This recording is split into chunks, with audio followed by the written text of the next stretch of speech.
जो खबरें निकल के सामने नहीं आ रहा। अब घटनाक्रम आगे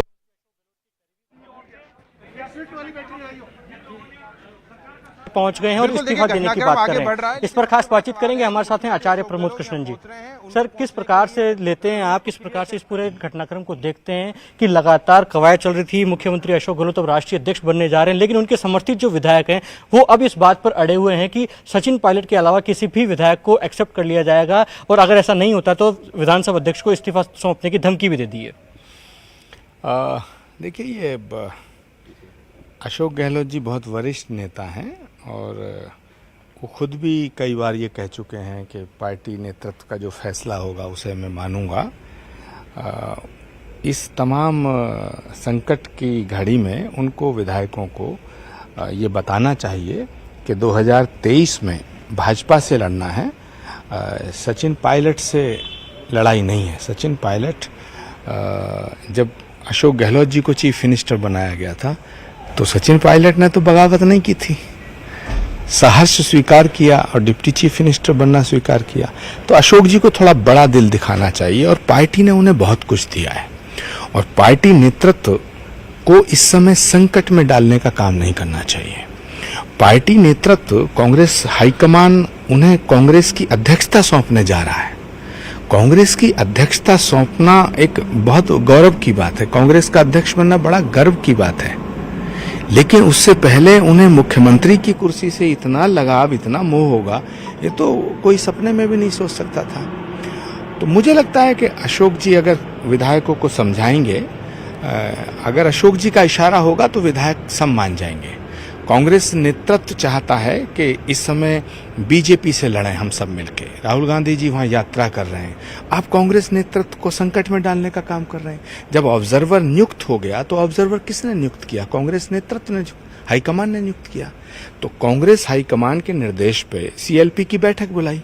अगर आप सीएलपी की बैठक का बहिष्कार करते हैं तो इसका मतलब कांग्रेस हाईकमान के फैसले के खिलाफ बगावत करते हैं। तो मुझे लगता है कि ये ठीक नहीं है। अशोक जी को इस पर पुनर्विचार करना चाहिए, अपने विधायकों को समझाना चाहिए कि लड़ाई हमें भाजपा से लड़नी है, बीजेपी को खत्म करना है, सचिन पायलट को खत्म करना हमारा मिशन नहीं है।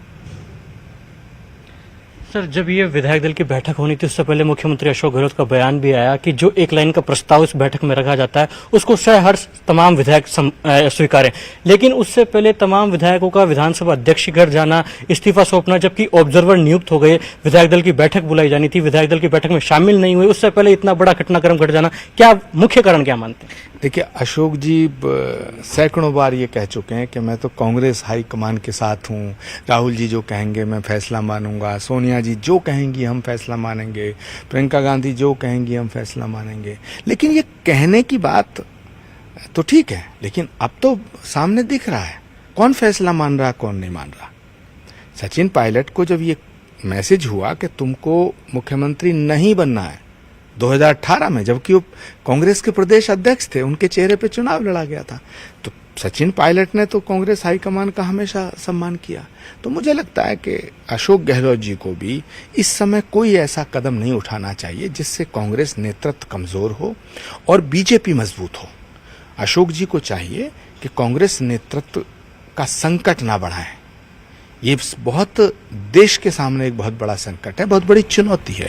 कांग्रेस लीडरशिप इस समय एक तरफ बीजेपी से लड़ रही है, एक तरफ मोदी को हटाने की लड़ाई लड़ रही है, सारे विपक्षी दलों को एक करने की बात हो रही है। दूसरी तरफ अशोक जी के समर्थक विधायक इस तरह का अगर एक्ट करेंगे, मैं सब विधायकों से हाथ जोड़ के अपील करना चाहता हूं, प्रार्थना करना चाहता हूं, निवेदन करना चाहता हूं कि इस वक्त हमें भाजपा से लड़ना है, सचिन पायलट से लड़ना मकसद नहीं है। अशोक जी राष्ट्रीय स्तर पर आए और राजस्थान में हम 2023 में दोबारा सरकार बनाएं, तो ये हमारा लक्ष्य होना चाहिए। लेकिन मुझे लगता है राजस्थान के विधायकों को थोड़ा सोचना चाहिए, ऐसा कोई कदम ना उठाएं जिससे कांग्रेस का नेतृत्व संकट में आए और बीजेपी को कांग्रेस नेतृत्व पर हमला करने का मौका मिले। सर, ये जो तमाम विधायक और मंत्री जो सचिन पायलट की खिलाफत कर रहे हैं, उनका साफ तौर पर कहना है कि जिन लोगों ने सरकार गिराने का षड्यंत्र करा, जो लोग मानेसर होटल में बंद रहे, जिनकी वजह से सरकार पर संकट आया, उनमें से किसी भी व्यक्ति को मुख्यमंत्री पद पर स्वीकार नहीं किया जाएगा। जिन लोगों ने सरकार बचाने का काम किया, उन 102 में से किसी भी विधायक को मुख्यमंत्री बनाए तो हम सहर्ष स्वीकारेंगे। देखिए, कांग्रेस का कोई भी नेता, चाहे वो एमएलए हो, एमपी हो, मिनिस्टर हो या चीफ मिनिस्टर हो, वो कांग्रेस का एक सिपाही है। कांग्रेस नेतृत्व यदि कोई फैसला लेता है तो उसका समर्थन करना चाहिए, उसको मानना चाहिए। यही कांग्रेस की ताकत है। लेकिन अब सरकार गिराने का काम कौन कर रहे हैं? अब कौन कर रहे हैं? तो ये, और मुझे लगता है कांग्रेस हाईकमान इस तरह की धमकियों से डरने वाला नहीं है। लड़ाई विचारधारा की है। कांग्रेस के हर नेता को कांग्रेस नेतृत्व में विश्वास रखना पड़ेगा और उसमें आस्था रखनी पड़ेगी, वरना तो रास्ते खुले हैं। कांग्रेस हाईकमान इस प्रकार की तमाम धमकियों से डरने वाला नहीं है। इतना सा जानना चाहूंगा कि आखिरकार सचिन पायलट को रोकने के तमाम प्रयास ये विधायक कर रहे हैं। अशोक गहलोत को आप कह रहे हैं कि सच्चे सिपाही हैं कांग्रेस पार्टी के, उनको किस प्रकार से मध्यस्थता अब करनी चाहिए, किस प्रकार का हस्तक्षेप उनका अब अनिवार्य है, लाजमी है? नहीं, ये सचिन पायलट का विरोध नहीं है, ये सचिन पायलट का विरोध नहीं है।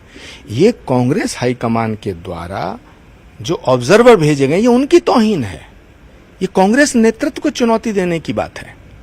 तो अगर विधायकों ने ये ठान लिया है तो फिर विधायक ये फैसला करें कि वो अगला चुनाव कांग्रेस से लड़ेंगे या भाजपा से लड़ेंगे। मुझे लगता है कांग्रेस नेतृत्व को मजबूत करने की जरूरत है इस समय, और सारा फैसला अगर कांग्रेस नेतृत्व को ही करना था तो इतना आशंका क्यों? प्रस्ताव ये थोड़ी हो रहा था कि चीफ मिनिस्टर किसको बनाया जाएगा। प्रस्ताव तो ये हो रहा था कि सारा फैसला कांग्रेस नेतृत्व को सौंपना है। अभी तो फैसला हुआ ही नहीं था, तो अभी से ये आशंका क्यों की? इसका मतलब है कि इसके पीछे कोई बड़ी साजिश है। कांग्रेस हाईकमान को डराने की जो ये कवायद हो रही है, मुझे लगता है कांग्रेस नेतृत्व इन धमकियों में नहीं आएगा और कांग्रेस मजबूत होकर निकलेगी। और हम लोग भगवान से प्रार्थना करते हैं कि कांग्रेस के हर विधायक को पुनर्विचार करे और वो सद्बुद्धि दे उनको। सर, आखिरी सवाल, ये जो घटनाक्रम अब राजस्थान में तैयार हो गया है, राजस्थान सरकार पर एक तरीके से खतरा हो गया है। अगर मध्यावधि चुनाव होता है या फिर सरकार खतरे में आती है तो किसे मुख्य किरदार मानते हैं आप, किसे मुख्य आरोपी मानते हैं अगर इस प्रकार की तस्वीरें निकलकर सामने आती हैं राजस्थान से अगले कुछ दिनों में? देखिए, प्रत्यक्षम किम प्रमाणम, प्रत्यक्ष को प्रमाण की आवश्यकता नहीं होती है। कांग्रेस पार्टी के नेतृत्व के फैसले के खिलाफ जो लोग जा रहे हैं, ये उन्हें सोचना है, ये हमें नहीं सोचना है। मैं प्रार्थना करना चाहता हूं कांग्रेस के हर एक विधायक से कि कांग्रेस नेतृत्व पर भरोसा रखें, कांग्रेस नेतृत्व को संकट में डालने का काम ना करें। और अशोक जी बहुत वरिष्ठ नेता हैं। उम्र के इस पड़ाव पे जहां कांग्रेस हाईकमान, कांग्रेस नेतृत्व, गांधी परिवार उन्हें कांग्रेस की अध्यक्षता सौंपने को तैयार हो रहा है, तो वहाँ ये छोटी छोटी जिदें करना, छोटी मोटी ये ब्लैकमेलिंग टाइप ये हरकतें करना, ये ठीक नहीं है, ये ठीक नहीं। इस पर पुनर्विचार करें। और मेरा पूरा भरोसा, अशोक जी अगर एक इशारा करेंगे तो ये सारे विधायक जिसको अशोक जी कहेंगे उसके साथ आ जाएंगे। तो ये तो फैसला अशोक गहलोत जी को करना है कि कांग्रेस नेतृत्व का सम्मान रखना, उन्हें कांग्रेस हाईकमान का सम्मान रखना है या कांग्रेस के नेतृत्व का अपमान करना। ये फैसला तो अब अशोक जी को करना है। अशोक जी जिस तरफ इशारा करेंगे तमाम विधायक उस उधर चले जाएंगे, साफ करें। तो क्या ये जो तमाम विधायक शांति धारीवाल के घर पर इकट्ठा हुए और अब विधानसभा अध्यक्ष को इस्तीफा देने की धमकी दे रहे, तो क्या ये सब कुछ घटनाक्रम भी अशोक गहलोत के इशारे पर हुआ? कोई इस्तीफा नहीं देगा, ये सब धमकी है। कांग्रेस नेतृत्व को ब्लैकमेल करने की एक साजिश है। इस साजिश के पीछे क्या मुख्यमंत्री अशोक गहलोत हैं या और कोई? ये फैसला कांग्रेस नेतृत्व करेगा, मगर मैं अशोक गहलोत जी से अपील करना चाहता हूं कि इस वक्त बीजेपी से लड़ने का वक्त है, कांग्रेस नेतृत्व के हाथ मजबूत करने का वक्त है। ये आपस के छोटे मोटे झगड़ों में देश का नुकसान ना करें, पार्टी का नुकसान ना करें। बहुत बहुत शुक्रिया। आचार्य प्रमोद कृष्णम न्यूज़ 18 से एक्सक्लूसिव बातचीत में कह रहे हैं कि ये वक्त भारतीय जनता पार्टी से लड़ने का वक्त है, ना कि सचिन पायलट से लड़ने का वक्त है। जिस प्रकार से ऑब्जर्वर को राजस्थान में नियुक्त किया गया था, ये ऑब्जर्वर्स का अपमान है, क्योंकि जिस प्रकार से आलाकमान और प्रदेश की जनता जिस पर अपना भविष्य चाहती है। बहुत शुक्रिया हमारे साथ जुड़ने के लिए, तमाम जानकारी के लिए। और जयपुर में इस